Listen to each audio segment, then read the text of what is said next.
சந்திரனுக்கு 8 டிகிரியில் இது இருக்கும்போது இந்த இடத்துல ஏற்பட்டிருக்கின்ற யோகங்கள் என்பது என்ன? இந்த இடத்துல சந்திர அதியோகம் பங்கம். என்னதான் இந்த இடத்துல சந்திர அதியோகம் பங்கத்தை ஏற்படுத்தினாலும் கூட சந்திரனுக்கு அது பங்கத்தை ஏற்படுத்தாது. ஏனென்றால் இந்த இடத்துல யோக பங்கத்திற்கு நிவர்த்தி குருவின் பார்வை.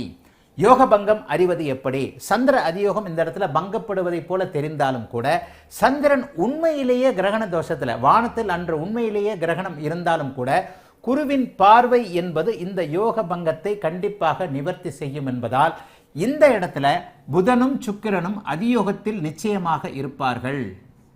அதோடு சுக்கிரனுடைய பார்வையும் சந்திரனுக்கு கிடைக்கும் என்பதால் இந்த இடத்துல யோக பங்கம் நடக்காது.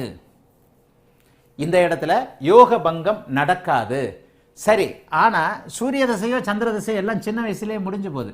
சூரிய தசை சந்திர தசை இந்த ஜாதகருக்கு என்ன இருந்தாலும் யோக தசையாக இருந்தாலும் பலன் அளிக்காது. ஆக இந்த இடத்துல யோக பங்கம் ஏற்படுகிறது. ஆனா அந்த யோக பங்கத்திற்கு நிவர்த்தி உண்டு.